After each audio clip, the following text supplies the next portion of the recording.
بسم اللہ الرحمن الرحیم۔ رب ذوالجلال کے بابرکت نام سے شروع کرتا ہوں جو دلوں کے راز خوب جانتا ہے۔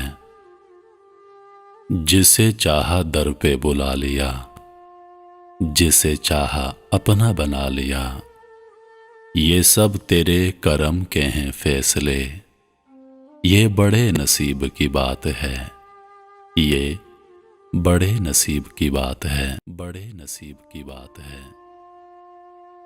ناظرین گرامی، ایک ایسے شہزادے کی کہانی جس کی زندگی عیش و عشرت میں گزر رہی تھی، لیکن جب اس کے دل میں عشق الہی آیا، جب اس کے دل میں اللہ کے عشق نے جگہ بنا لی، تو اس نے عیش و عشرت کی زندگی چھوڑی اور مرتے دم تک صحراؤں کی خاک چھانتا رہا۔ پیش خدمت ہے دیوانہ عشق، تاجدار کشور ولایت حضرت سری سکت رحمت اللہ علیہ کی مجلس اور وائس کا ایک پرسوز واقعہ عشق الہی کی کشش کا زندہ و جاوید ثبوت ہے۔ فرماتے ہیں ایک دن بغداد کے سب سے وسیع میدان میں ان کا جلسہ واز منعقد ہوا۔ جو ہی انہوں نے تقریر شروع کی، ہر طرف آہوں کا دھواں اٹھنے لگا۔ خوف الہی کی ہیبت سے کلیجے شک ہو گئے۔ کوئی آنکھ ایسی نہ تھی جو فرط اثر سے اشکبار نہ ہو۔ اس وعظ میں احمد ابن یزید نامی بغداد کا خلیفہ بھی آ کر شامل ہو گیا، جو بڑے تکبر کے انداز میں آ کر مجلس میں بیٹھ گیا۔ اس وقت حضرت یہ فرما رہے تھے، تمام مخلوقات میں انسان سے زیادہ ضعیف کوئی مخلوق نہیں، لیکن باوجود اس کے وہ خدا کی نافرمانی کرنے میں سب سے زیادہ جری اور بہادر ہے۔ احمد ابن یزید کے دل پر آپ کے اس جملے کا اتنا گہرا اثر پڑا کہ وہی گھائل ہو کر رہ گیا۔ دل کے قریب ایک سلگتی ہوئی آگ نے ریاست اور عمارت کی ساری آن کو آنے واحد میں خاکستار کر کے رکھ دیا۔ اب اس کے پہلو میں ایک مسکین اور درویش کا دل تھا۔ شاہانہ دل کی دنیا بدل چکی تھی۔ وعظ کی مجلس ختم ہونے کے بعد جب گھر پہنچا تو ایک نامعلوم ہے جان سی دل کی دنیا بدل چکی تھی۔ ساری رات بے چینیوں کے اضطراب میں کٹی۔ صبح ہوتے ہی وہ حضرت سکتی رحمت اللہ علیہ کی بارگاہ میں حاضر ہوا۔ چہرے کی افسردگی، آنکھوں کا خمار اور آواز کی بے خودی بتا رہی تھی کہ یہ اپنے آپ میں نہیں ہے۔ بڑی مشکل سے اتنے الفاظ کہہ سکا، حضور، رات کا بیان جگر سے پار ہو گیا ہے، عشق الہی کی آگ میں سلگ رہا ہوں، خدا کے سوا ہر چیز سے دل کی انجمن کو خالی کر لیا ہے۔ اب مجھے وہ راستہ بتائیے جو بارگاہ یزدانی تک پہنچتا ہے۔ میری کشتی بیچ منجدار میں ہے، اسے ساحل تک پہنچا دیجیے۔ حضرت سری سکتی رحمت اللہ علیہ نے اس کے سینے پر تسکین کا ہاتھ رکھتے ہوئے فرمایا، صبر سے کام لو، رحمت الہی اس راہ کے مسافروں کی خود دستگیری فرماتی ہے۔ تم نے دریافت کیا ہے تو سن لو، خدا تک پہنچنے کے دو راستے ہیں۔ عام راستہ تو یہ ہے کہ فرائض کی پابندی کرو، سجدہ عبادت کے کیف سے روح کو سرشار رکھو، گناہوں سے بچو، شیطان کی پیروی سے اپنی زندگی کو محفوظ رکھو، مشاغلے دنیا سے تعلق رکھتے ہوئے سرکار مصطفیٰ کی غلامی کا حق ادا کرو، اور خاص راستہ یہ ہے دنیا سے بے تعلق ہو جاؤ، یاد الہی میں اس طرح بے خود ہو جاؤ کہ خدا سے بھی سوائے خدا کے کسی چیز کی طلب نہ کرو۔ حضرت کی گفتگو ابھی یہی پہنچی تھی کہ اچانک حضرت احمد بن یزید کے منہ سے ایک چیخ بلند ہوئی، اور وہ عشق الہی کے اضطراب میں بے خود و مستانہ وار صحرا کی طرف نکل گئے۔ کچھ دنوں کے بعد احمد یزید کی ماں روتی ہوئی آپ کی خدمت میں حاضر ہوئی اور آپ دیدہ ہو کر عرض کیا، حضور، میرا ایک ہی فرزند تھا جسے دیکھ کر میں اپنی آنکھوں کی تشنگی بجھاتی تھی، چند دنوں سے وہ نہ جانے کہاں غائب ہو گیا ہے۔ ہمارے پڑوسیوں نے خبر دی ہے کہ ایک شب وہ آپ کی مجلس میں شریک ہوا تھا، اسی وقت سے اس کی حالت غیر ہو گئی، آپ کے چند جملوں نے اسے دیوانہ بنا دیا۔ آہا، اب مجھے اپنی اولاد کا ماتم کرنا ہوگا۔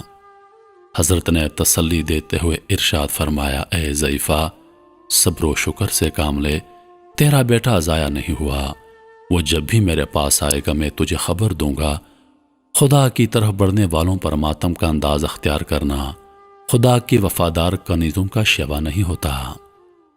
چند ہی دنوں کے بعد گرد آلود چہرے، بکھرے بال اور ایک سرشار دیوانی کی سج دھج میں احمد یزید حضرت سری سکتی رحمۃ اللہ علیہ کی بارگاہ میں حاضر ہوئے۔ چہرے پر نظر پڑتے ہی حضرت نے جلال عشق کا تیور پہچان لیا، اٹھ کر سینے سے لگایا، خیر و عافیت دریافت کی اور بہت دیر تک اپنے پاس بٹھائے رکھا۔ اسی درمیان میں اس کی ماں کو اطلاع بھجوائی، تمہارا بیٹا آ گیا ہے، آ کر ملاقات کر لو۔ ماں کو جیسے ہی خبر ملی، اپنی بہو اور پوتے کو ساتھ لیے روتی پیٹتی اپنے بیٹے کے پاس آئی اور اس کے چہرے کی بلائیں لیتے ہوئے کہا، بیٹا تو اپنی بوڑھی ماں اور بیوی کو چھوڑ کر کہاں چلا گیا تھا؟ تیرے فراق میں روتے روتے ہمارے آنچل بھی گئے، انتظار میں آنکھیں پتھرا گئیں۔ چل واپس چل، اپنے گھر کو آباد کر، ہماری امیدوں کا چمن مرجھا گیا ہے، پھر سے اسے شاداب کر۔ بیوی نے فرط غم سے منہ ڈھانپ لیا اور سسکیاں بھرتے ہوئے کہا، میرے سرتاج، آخر ہم سے کیا بھول ہو گئی کہ تم اس طرح روٹھ کر چلے گئے؟ جیتے جی اپنے بچے کو تم نے یتیم کر دیا ہے، تمہارے سوا ہمارے ارمانوں کا کون نگران ہے؟ ماں اور بیوی نے ہزار منت و سماجت کی، لیکن دیوانہ عالم ہوش کی طرف پلٹنے کے لیے تیار نہیں تھا۔ روح پر سرور عشق کا اتنا گہرا نشہ تھا کہ ہزار جھنجھوڑنے کے بعد بھی عالم نہیں بدلا۔ ایک دیوانہ عشق کا کیف دیکھنے کے لیے سارا شہر امنڈ آیا تھا۔ دیوانہ ایک بار پھر بے خودی کی حالت میں اٹھا اور صحرا کی طرف رخ کیا۔ قدم اٹھنا ہی چاہتے تھے کہ پیچھے سے بیوی نے دامن تھام لیا اور آپ دیدہ ہو کر کہنے لگی، ہماری آرزوؤں کا خون کر کے جانا ہی چاہتے ہو تو اکیلے مت جاؤ، اپنے بچے کو بھی ہمراہ لے لو۔ اس آواز پر حضرت احمد کے قدم رک گئے۔ انہوں نے اپنے ننھے منھے بچے کے جسم سے قیمتی لباس اتار کر اپنا پھٹا ہوا کمبل اس کے جسم پر لپیٹ دیا، اس کے ایک ہاتھ میں زنبیل دی اور دوسرا ہاتھ پکڑ کر جو ہی اسے اپنے ہمراہ لے جانے کے لیے چلا، بیوی اس دردناک منظر کی تاب نہ لا سکی۔ سارا مجمع اس رکت انگیز عالم کو دیکھ کر آبدیدہ ہو گیا۔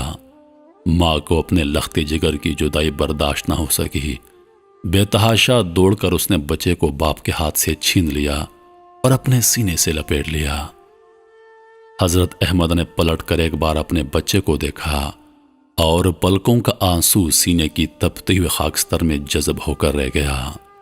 فضا میں ایک دردناک نعرے کی آواز گونجی اور لوگوں کے دل ہل گئے۔ آنکھ کھلی تو احمد یزید نگاہوں سے اوجھل ہو چکے تھے۔ چاندنی رات تھی۔ حضرت سری سکتی رحمۃ اللہ علیہ عشاء کی نماز سے فارغ ہو کر چہل قدمی کر رہے تھے۔ ایک شخص نے حاضر ہو کر سلام کیا اور کہا، میں احمد کا ایک پیغام لے کر آیا ہوں۔ انہوں نے عرض کی ہے، میری رحلت کا وقت قریب آ گیا ہے۔ ایسے نازک مرحلے میں حضور کی تشریف آوری میری تسکین خاطر کا ذریعہ ہوگی۔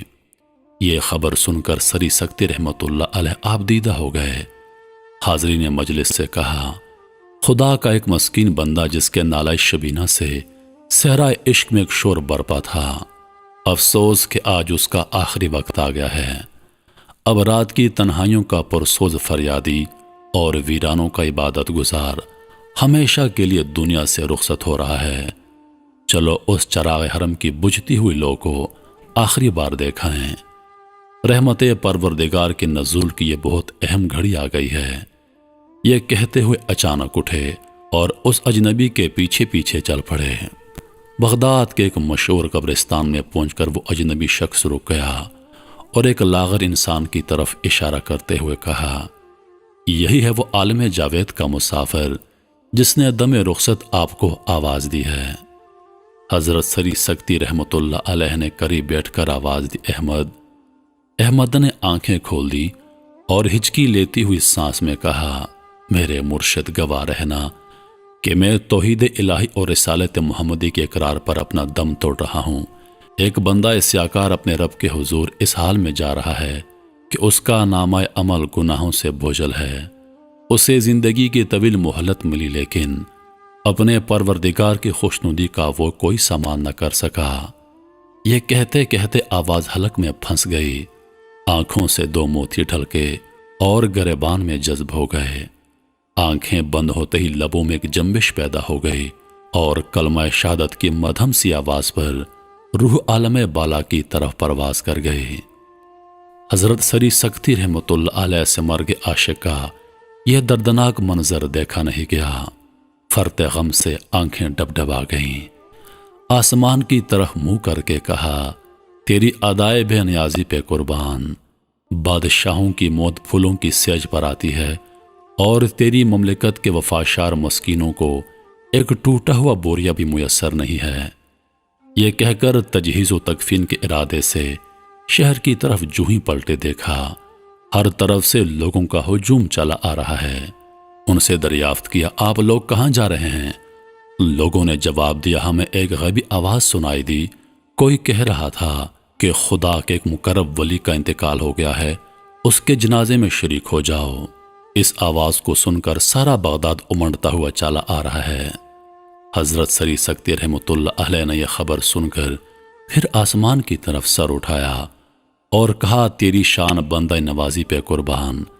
زمین کی ننگی پیٹھ پر ایڑیاں رگڑ رگڑ کر مرنے والوں کا یہ اعزاز عمر بھر جو دشت غریبت میں زندگی کی شام و سحر گزارتا رہا، آج سارا بغداد اس کے قدموں میں تو نے جمع کر دیا۔